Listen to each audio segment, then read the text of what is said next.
শুভ সকাল বন্ধুরা, welcome back to my channel. কেমন আছো তোমরা সবাই? আশা করি সবাই খুব ভালো আছো, আর আমি তো একদম বিন্দাস আছি। আজকে প্রচণ্ড পরিমাণে ঠান্ডা পড়েছে জানো। আমাদের এদিকে কুয়াশা একদম ভর্তি, রোদই ওঠেনি, তবে দেশেও শুনছি এইরকমই ঠান্ডা। তো এখানে ঠান্ডাটা না আমি একদম নিতে পারি না জানো, প্রচণ্ড ঠান্ডা লাগে। তবে ঠান্ডা যেমনই হোক, শীতকালটা কিন্তু আমার বরাবরই খুব ফেভারিট একটা আর কি ঋতু। আমার প্রচণ্ড ভালো লাগে শীতকাল। অনেকজনা বলে যে খারাপ লাগে, কিন্তু যত শীতই পড়ুক আর যাই পড়ুক না কেন, আমার খুব ভালো লাগে শীতকাল। জানি না কেন, তবে সত্যিই খুব ভালো লাগে।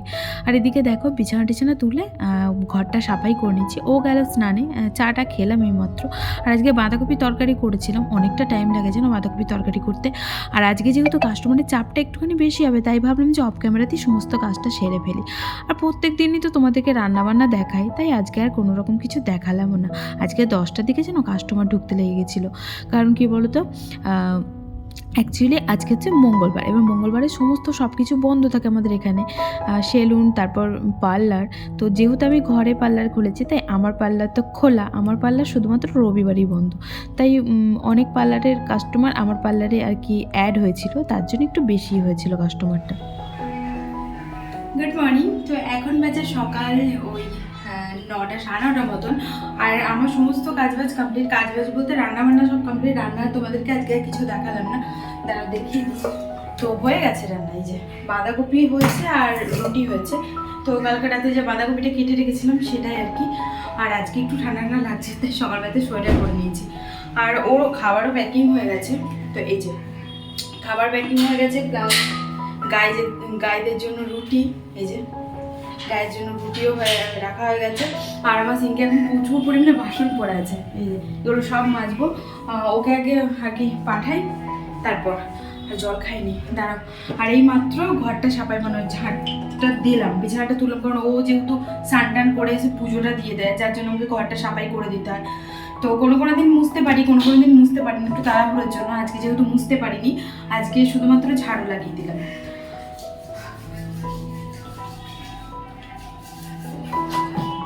সকালবেলাতে ননস্টপে কাজ করা হয় জানো তো, দিয়ে প্রচণ্ড মানে হাঁপ লেগে যায়। মানে সকাল থেকে ধরো সমানে কাজ চলতে থাকে, সেই 7:30টার সময় উঠে থেকে সমানে সবজি কাটা। তাও কালকে রাতে ওই বাঁধাকপিটা কেটে রেখেছিলাম, তাই আর বাঁধাকপি হতে দেবে একটু টাইম লাগে। তো যেহেতু জল বেরিয়ে যায় শীতের বাঁধাকপি। তো এখন বাজে 11:30 মতন। সমস্ত সোয়েটার টোয়েটার সব খুলে ফেলেছি, কারণ সোয়েটার পরে একদম কাজ করা হয় না। আর ও কাজে চলে গেছিলো, তারপর ও যাওয়ার পর কিছু কাস্টমার আমি সারলাম, কারণ আজকে আমার কাজের চাপটা অনেকটা বেশি ছিল। আর এদিকে কাজ বলতে রান্নাবান্না তো হয়ে গেছিলো, কিন্তু রান্নাঘরে প্রচুর কাজ পড়েছিল, বিশ্বাস করো। তো সেগুলো সারবো যে টাইমটা হয়নি, ওদিকে কাস্টমার ঢুকতে লেগে গেছিলো, তার জন্য সারতে পারিনি। আর কাস্টমার কিছু সারার পর তারপর দেখলাম ওদিকটা ফ্রি আছে আমি, তাই ভাবলাম যে রান্নাঘরে কাজটা সেরে রাখি। আর এই যে সেরে সুরে যাবো স্নান করতে, কারণ স্নান টান করে আবার ধরো চাপ পড়ে গেলে আমি আর স্নানটা করতে পারবো না।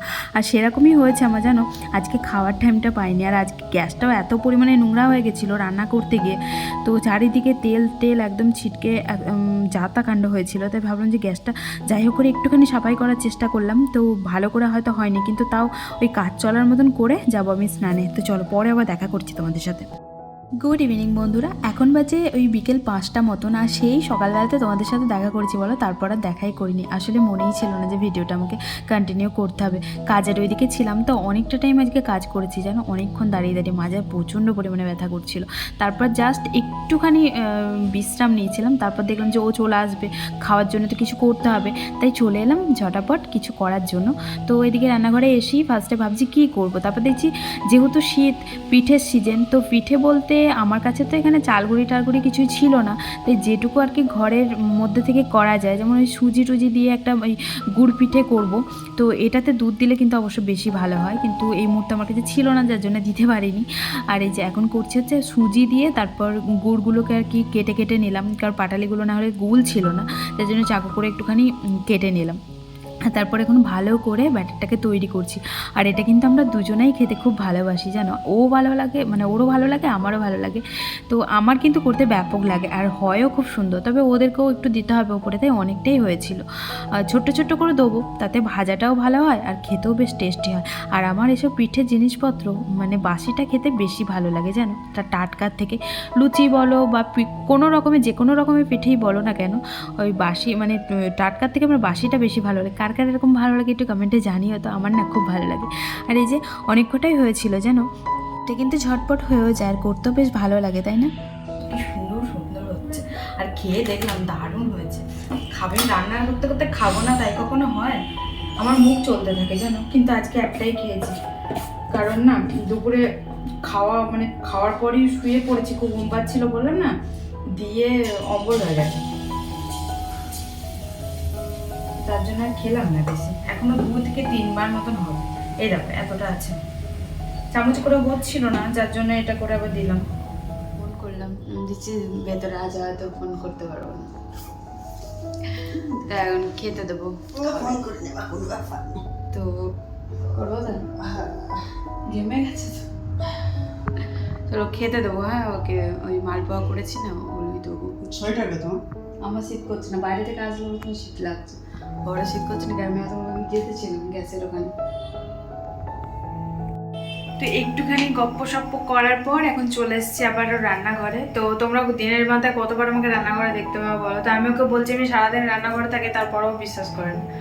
তো যাই হোক, এখন হচ্ছে ভাত বসানো হলো। তো আমি বললাম যে ফ্যান ভাত করার জন্য, কিন্তু ও বলে যে না ফ্যান ভাত করবো না, ওই শুকনো শুকনো ভাত করবো না, ফ্যান ভাত করতে না থাক। তো ও বলছিল যে ফ্যান ভাত করবে, এখন ফ্যান ভাত করতে ও বলছিল খাবে না আর কি, তার জন্য বললাম যে থাক তাহলে ফ্যান ভাত করতে হয় না, একটুখানি বাঁধাকপি তরকারি আছে আর একটা ডিম ভাজবো, আর কিছু করবো না তেমনভাবে। আর ও কালকে সবজিটা কেটে রাখছে, আর সন্ধ্যেবেলার দায়িত্বটা পরে মানে রাতের দায়িত্বটা পরে ওরই। ও দায়িত্ব পড়ে না মানে ও নিজে থেকে নেয়, ও বলে যে সারাদিন তুমি কাজ করছো আমি একটুখানি করে দিই, তার জন্য আর কি। তো সেরকম ধরতে গেলে কিন্তু সারাদিন ও তো কাজ করে, এটা হচ্ছে ব্যাপার। তারপরও এসে কিন্তু বলে যে না আমি একটু করে দিই, তো বেশ আমারও ভালো লাগে। আমিও মানা করতাম, প্রথম 2 দিন মানা করেছি, তারপর দেখছি ভালোই লাগছে। আর আসলে সত্যি করে ও একসাথেই মানে একসাথে রান্নাঘরে থাকে, একসাথেই বেশ ভালো লাগে। আর এখন এই যে সবজিগুলো কাটছে, কালকেকার সবজি, এটা সকালের সবজি যেটা হবে, ফুলকপি আলু হবে কালকে, পেঁপে দিয়ে ফুলকপি দিয়ে আলু দিয়ে। চলো হোক ভাতটা। হ্যাঁ দেখো ভাত আমি বসিয়ে দিলাম। তো খাওয়া দাওয়া কমপ্লিট, বিছানাও হয়ে গেছে, তো ঘুমাবো। চলো আজকের মতন ব্লগটাকে এখানেই এন্ড করছি। সবাই সুস্থ থেকো, ভালো থেকো, দেখা হচ্ছে আবার একটা নেক্সট ব্লগের সাথে। ততক্ষণের জন্য টাটা বাই, গুড নাইট। আর এখন ময়শ্চারাইজার যায় মাখছি আমি, এখন শীতকালে একটু ময়শ্চারাইজার ছাড়া হয় না, স্কিনটা একদম মানে টেনে টেনে ধরে। তো এখন চেঞ্জ করে ঘুমিয়ে পড়বো। তো চলো টাটা।